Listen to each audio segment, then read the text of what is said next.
You only need 1 million pesos to buy this amazing duplex here in Marikina. So ano pang hinihintay natin? Tara!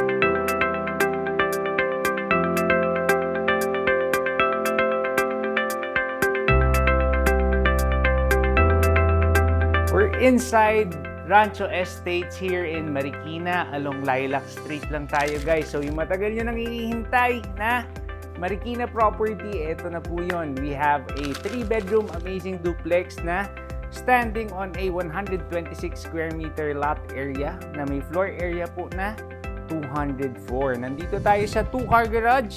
And of course, pag sinabi niyo pong rancho sa Marikina, wala pong baha dyan. Never po binaha to, even ondoy. So yun yung isa sa pinaka-importante, di ba? So aside from that, Rancho is really known for its very nice location. So Marikina, right next to Quezon City. So kung nagtitingin po kayo ng bahay malapit sa Katipunan, ito po is more or less mga 15 to 30 minutes to Katipunan. And dito rin sa Marikina, napakaraming magandang schools. So, yan, nabanggit ko lang. Pero this is our 2-car garage. And then meron po tayong few steps papunta sa ating main door. Yan. Sarado muna natin. As you can see, we have a big main door here. And then, kung makikita nyo po, lahat glass. We even have a floor-to-ceiling glass door dito na diretso sa ating dining area. So, tara, pasok po. Ayan. Right upon entering, this is our living area. So, pwede po tayong mag-TV dito. And then, ang kagandahan yan, ang laki ng ating windows. So, ang ganda po ng pasok ng natural light, diba? You can also open this one kung gusto niya lang na natural air. And of course, Rancho is a very secure village also. So, dito po ang ating couch. Sorry. Yan, dito ang ating couch. Dito ang ating TV. So, this one is a 3-bedroom, 3.5 bath duplex. So, if you're a starting family, mga isa, dalawa, hanggang siguro 3 anak, pwedeng-pwede po sa inyo to. So, coming from our living area, this is our massive dining area. O, di ba? Ganda. Ang luwag eh. Yun yung maganda sa kanya. And as you can see, very modern po yung pagkaka-interior. Simple lang, more on white and black. Pero ang ganda po nung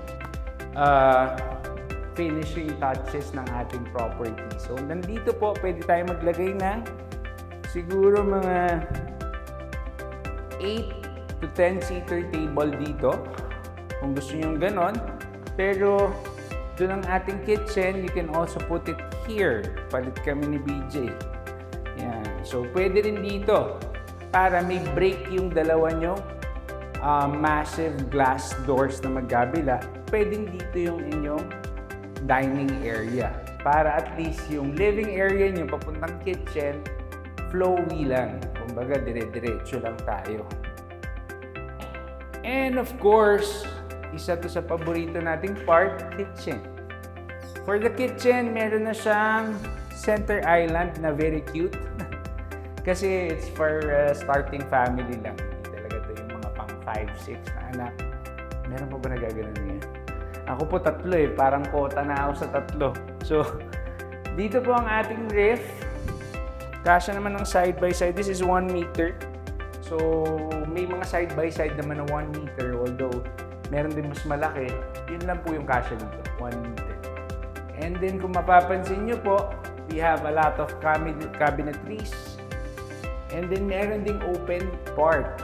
Yan yung mga uso sa ano ngayon, sa mga interior designing. Hindi lahat cabinets. Merong mga display racks.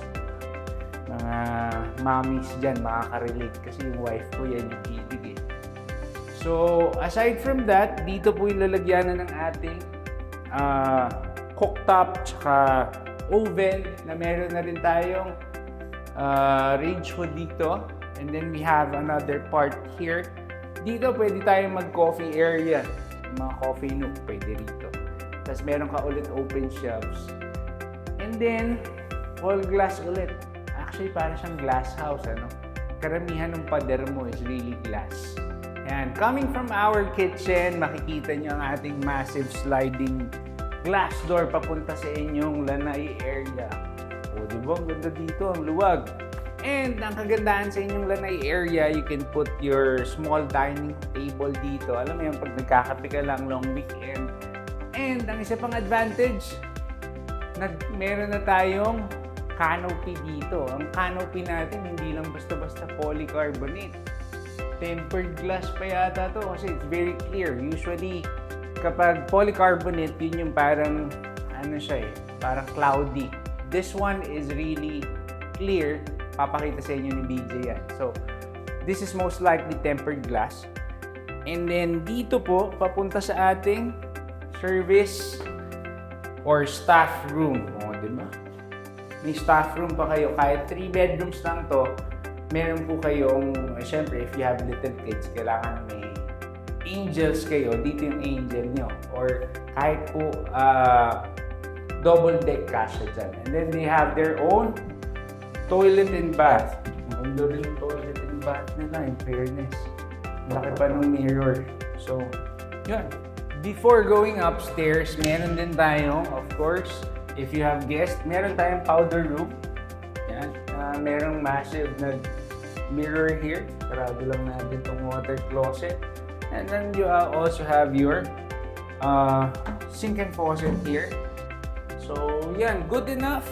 Actually, hindi siya yung sobrang maliit na powder room. So, if you have guests, may gagamitin pa rin sila. They don't have to go upstairs.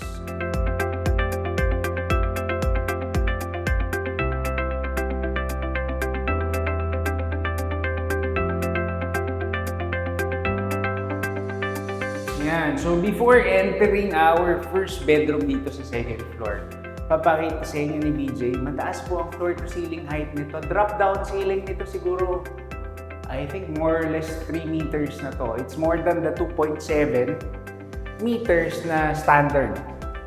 Kaya, you know, sobrang airy. Usually sa condo, yan ang nagpapalaki o nagpapaliit.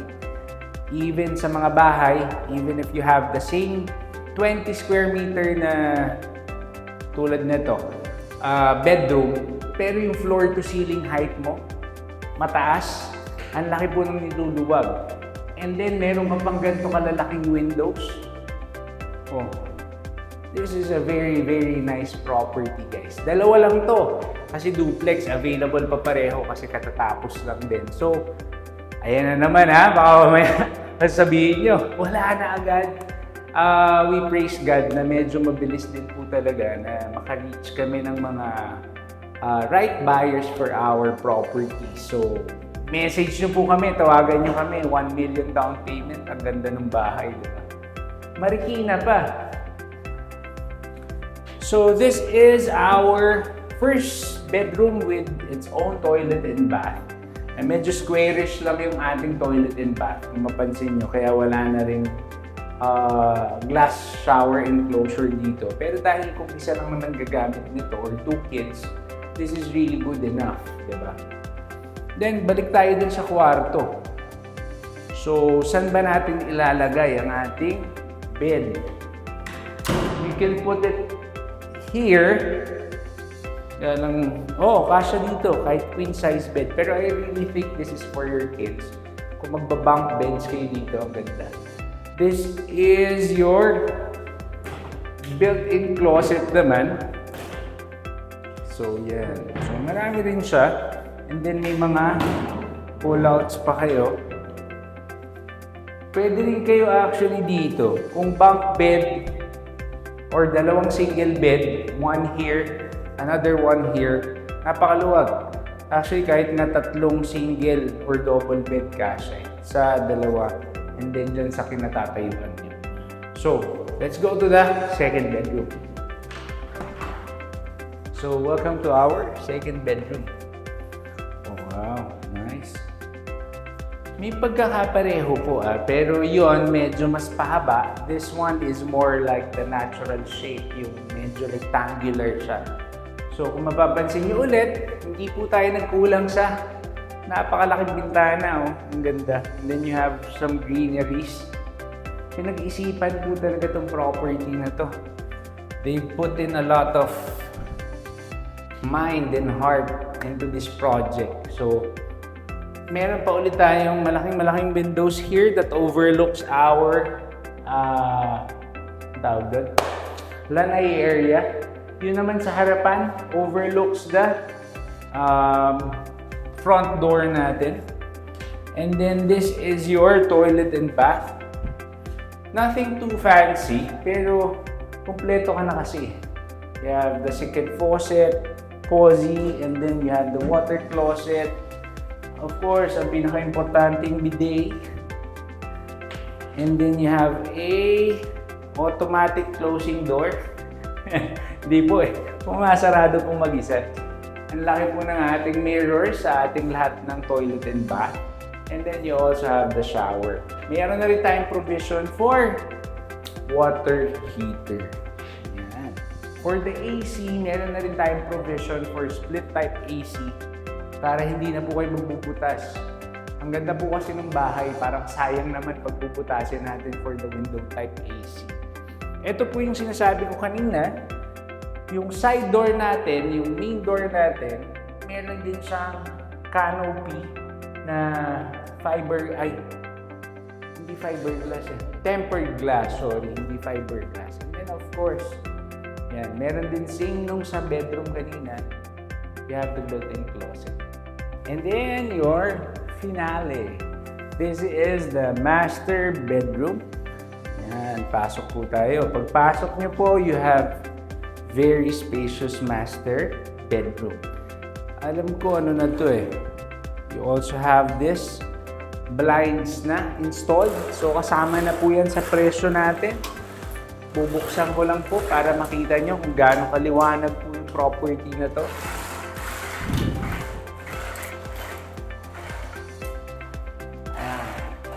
Pantay-pantayin natin para maganda. Diba? Ang ganda. Almost floor to ceiling height na nga po no? Meron lang kayong konting semento but the rest are all glass. So this is openable. Pero ang kagandahan yan, kahit openable yung windows mo, may safety ka pa rin para kang merong balcony kasi you have this handrails outside your windows. Actually, nakapalibot even with the other bedrooms, meron kayong ganito. It's for your added safety. Diba? So, kahit nakabukas yan, mahangin dito, diba? Ang ganda. Ganda.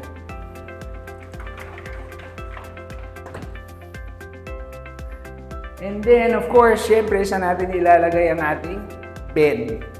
Pwede rito. If ayaw nyo nakaharap sa araw, pero pwede rin dito sa kabila. O, diba? Kayo na po mag-decide. Pero I think mas maganda yung view dito.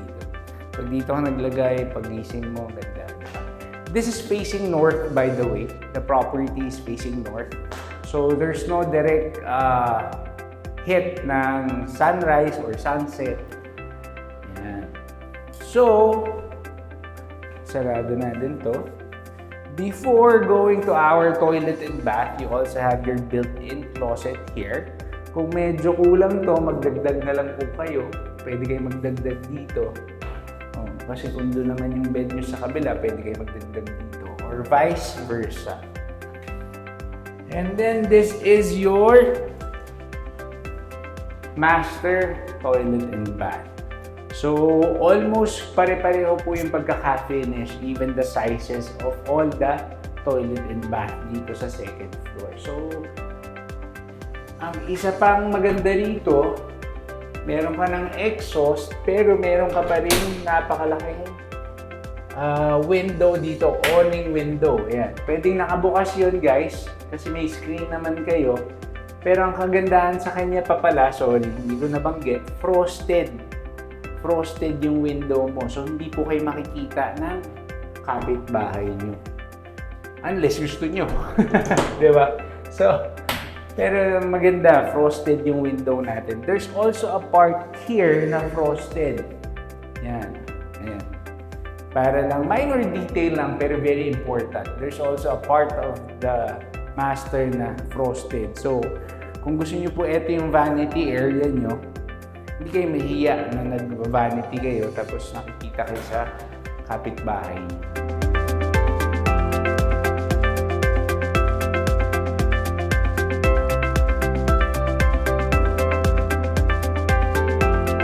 Quick recap lang tayo guys for this amazing 3-bedroom duplex here in Rancho Estate in Marikina.